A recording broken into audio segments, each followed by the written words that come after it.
అందరికీ నమస్కారం. మీకలా ఒక ఫుడ్ బిజినెస్ స్టార్ట్ చేయడమా? అయితే ఈ వీడియో మీకు చాలా బాగా యూజ్ అవుతుంది. తప్పకుండా చివరి వరకు చూడండి. చాలామంది నాకు వంట బాగా వస్తుంది, ఒక చిన్న ఫుడ్ బిజినెస్ స్టార్ట్ చేస్తే బాగుండు అని అనుకుంటుంటారు. దాంతో పాటు ఎన్నో సందేహాలు కూడా వెంటాడుతూ ఉంటాయి. వాటిలో కొన్ని, ఈ బిజినెస్ స్టార్ట్ చేయడానికి మనకు ఎంత పెట్టుబడి కావాలి? షాప్ ఎలా తీసుకోవాలి? ఏ ఫుడ్ అమ్మాలి? ప్రాఫిట్ ఎలా వస్తుంది? లైసెన్స్ ఏమేం కావాలి? మార్కెటింగ్ ఎలా చేయాలని ఎన్నో సందేహాలు ఒకదాని వెంట ఒకటి వెంటాడుతూ ఉంటాయి. ఈ సందేహాల వల్ల చాలామంది బిజినెస్ స్టార్ట్ చేయకుండానే ఆగిపోతుంటారు. ఈరోజు నేను ఈ వీడియోలో food business A to Z ఎలా స్టార్ట్ చేయాలి, ఎలా దాన్ని డెవలప్ చేసుకోవాలనేది కంప్లీట్గా చెప్పే ప్రయత్నం చేస్తాను. దయచేసి ఈ వీడియో చివరి వరకు చూడండి. మీరు స్టూడెంట్ అయినా, హౌస్ వైఫ్ అయినా, జాబ్ చేస్తున్నా లేదా బిజినెస్ స్టార్ట్ చేయాలని అనుకుంటున్నా, ఈ వీడియో మీకు చాలా బాగా ఉపయోగపడుతుంది. ఈ వీడియోని స్టెప్ బై స్టెప్ ఒక 7 స్టెప్స్గా డివైడ్ చేశాను. చివరి వరకు చూడండి. స్టెప్ 1, ఐడియా ఇంకా మార్కెటింగ్ రీసెర్చ్. ఇందులో చాలామంది చేసే మొదటి తప్పు, ముందు షాప్ తీసుకుంటారు, తర్వాత ఏమి అమ్మాలో ఆలోచిస్తారు. ఇది చాలా పెద్ద తప్పు. ముందు డిమాండ్ చూడాలి. మీ ఏరియాలో ఏమి బాగా అమ్ముడవుతుంది అనేది చూసుకోవాలి. అంటే morning time breakfast, lunch, evening snacks, night food ఏది ఎక్కువ సేల్ అవుతుందో ఒక్కసారి అబ్జర్వ్ చేసుకోవాలి.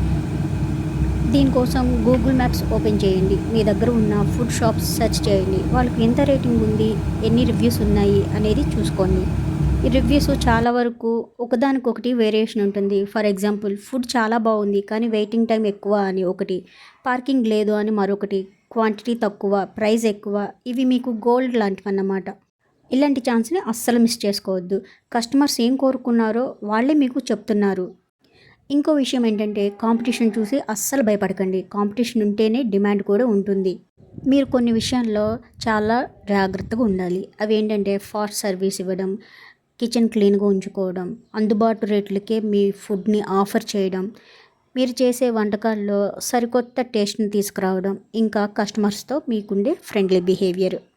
ఈ ప్రతి ఒక్క డిఫరెన్స్ కూడా కస్టమర్స్ని మళ్ళీ మళ్ళీ మీ ఫుడ్ కోర్ట్కి అట్రాక్ట్ అయ్యేలా చేస్తుంది. ఇకపోతే స్టెప్ 2, ఇక్కడ మీ బిజినెస్ ప్లాన్ని మీరు సిద్ధం చేసుకోవాలి. ఐడియా వచ్చింది కదా అని వెంటనే స్టార్ట్ చేయకండి. ముందు ప్లాన్ చేయాలి. బిజినెస్లో ప్లానింగ్ లేకపోతే మనీ చాలా ఫాస్ట్గా అయిపోతుంది. ముందు ఒక చిన్న పేపర్ తీసుకొని నోట్ చేసుకోండి. ముందుగా మీరు పెట్టబోయే బిజినెస్కి ఒక నేమ్ ఆలోచించుకోండి. తర్వాత మీరు ఎటువంటి కస్టమర్స్ని అట్రాక్ట్ చేయాలనుకుంటున్నారో దాని గురించి ఒక ప్లానింగ్ చేసుకోండి.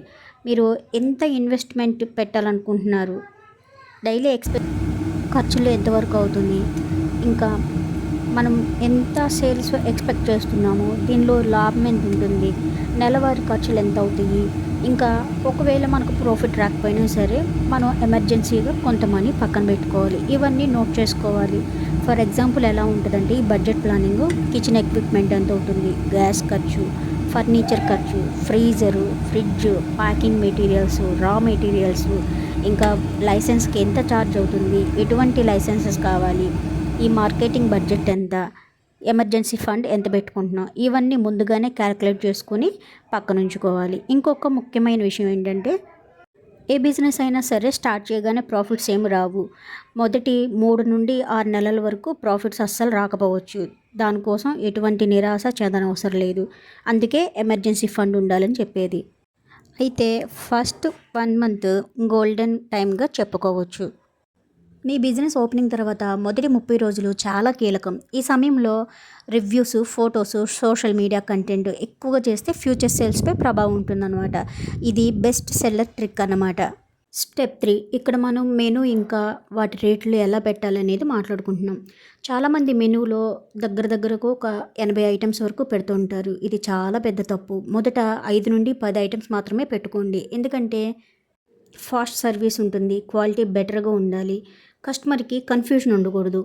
ఎప్పుడు కూడా మెనూలో మొదటి ఐటమ్ ఇంకా చివరి ఐటమే ఎక్కువ అమ్ముడవుతూ ఉంటాయి. అందుకే ఎక్కువ ప్రాఫిట్ వచ్చే ఐటమ్ని ఆ 2 స్థానాల్లో పెట్టుకోవాలి. ఇక రేట్ల విషయానికి వస్తే, ఫర్ ఎగ్జాంపుల్, ఏదైనా ఒక ఐటము 149 రూపీస్ పెట్టుకుంటాం. అదే ఐటము కాంబోలో 179 రూపీస్ పెట్టుకుంటాం. దాన్నే మళ్ళీ ఫ్యామిలీ కాంబోగా పెట్టి 399 కింద పెట్టేస్తాం అన్నమాట. చాలామంది 179 కాంబోని ఎంచుకుంటారు. దీన్నే డెకో ఎఫెక్ట్ అంటారన్నమాట.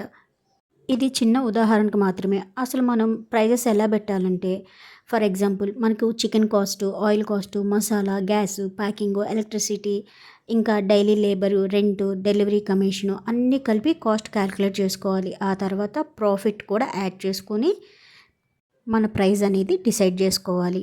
అలా కాకుండా మన పక్క షాపు వాళ్ళు ఎంత ప్రైస్ పెట్టారో చూసి దాన్ని కాపీ చేయడం అనేది మంచి పద్ధతి కాదు.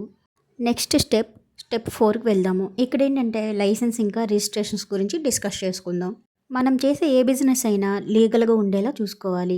రిజిస్ట్రేషన్ లేకుండా బిజినెస్ చేస్తే ఫ్యూచర్లో చాలా ప్రాబ్లమ్స్ రావచ్చు. కాబట్టి మనం చేసే బిజినెస్ యొక్క registration, food safety permission, tax registration, insurance, local authority permission ఇవన్నీ ముందే కంప్లీట్ చేసుకోవాలి. ఇవన్నీ మనం ఉండే ఏరియాని బట్టి ఇంకో సొసైటీని బట్టి రూల్స్ మారుతూ ఉంటాయి. మన సిటీలో ఈ రూల్స్ తప్పకుండా చెక్ చేసుకోవాలి. బిల్స్ ఇవ్వడం కూడా ప్రొఫెషనల్ బిజినెస్కి చాలా ఇంపార్టెంట్ అన్నమాట. ఇంకా స్టెప్ 5లోకి వెళ్ళిపోతాం. ఇక్కడ మనం ఉండే ఏరియా ఇంకా కిచెన్ సెటప్ గురించి మాట్లాడుకుందాం. ఇక్కడ మనం ఎంచుకునే లొకేషనే మన బిజినెస్ని కూడా డిసైడ్ చేస్తుంది. క్రౌడ్ ఏరియా అయితే చాలా మంచిది. Example office areas, schools, colleges, factories, bus stops, railway stations ఇలాంటి ఏరియాస్లో ఫుడ్ బిజినెస్ చాలా బాగా నడుస్తుంది. కిచెన్ కూడా డివైడ్ చేసుకోవాలి. సెపరేట్ వాషింగ్ ఏరియా ఉండాలి, కుకింగ్ ఏరియా, స్టోరేజ్ ఏరియా, ఇంకా ప్యాకింగ్ ఏరియా కూడా సపరేట్గా ఉండాలి. ఎప్పుడు కూడా చీప్ ఎక్విప్మెంట్ కొనకండి, ఎందుకంటే అవి తొందరగా పాడైపోతాయి. అలా కాకుండా ఒకసారి మీరు క్వాలిటీ ఎక్విప్మెంట్ లాంగ్ టర్మ్లో ఉండేట్లు చూసుకున్నారంటే మనీ కూడా సేవ్ అవుతుంది. Next step number 6. ఇక్కడ ఫుడ్ సేఫ్టీ ఇంకా కస్టమర్ ఎక్స్పీరియన్స్ గురించి డిస్కస్ చేసుకుందాం. కస్టమరు ఒక్కసారి రావడం కాదు, మళ్ళీ రావాలి. అందుకోసం ఫుడ్ సేఫ్టీ చాలా ముఖ్యం. మన కిచెన్ని డైలీ క్లీన్ చేయాలి. ఆయిల్ టైంకి చేంజ్ చేస్తూ ఉండాలి. ఫ్రెష్ వెజిటబుల్స్ మాత్రమే యూస్ చేయండి. ఇంకా ఎక్స్పైరీ డేట్ ఎప్పటికప్పుడు చెక్ చేసుకోండి. ఇంకా మన దగ్గర వర్క్ చేసే స్టాఫ్కి అయితే హెయిర్ క్యాప్, గ్లౌస్, యాప్రాన్ తప్పనిసరి. ప్రతి కస్టమర్తోనూ స్మైల్తో మాట్లాడాలి. కంప్లైంట్ వచ్చినా సరే కామ్గా హ్యాండిల్ చేయండి. బ్యాడ్ రివ్యూతో ఫైట్ చేయకండి, దాన్ని ఇంప్రూవ్ చేసుకోండి. లాస్ట్ బట్ నాట్ లీస్ట్ ఇక్కడ 7th స్టెప్లోకి వచ్చేసాము. మార్కెటింగ్ ఇంకా బ్రాండింగ్ గురించి మాట్లాడుకుందాం. బిజినెస్ స్టార్ట్ చేశాక కస్టమర్స్ ఆటోమేటిక్లీ ఎవరూ రారు. దీనికోసం పబ్లిసిటీ చేయాలి.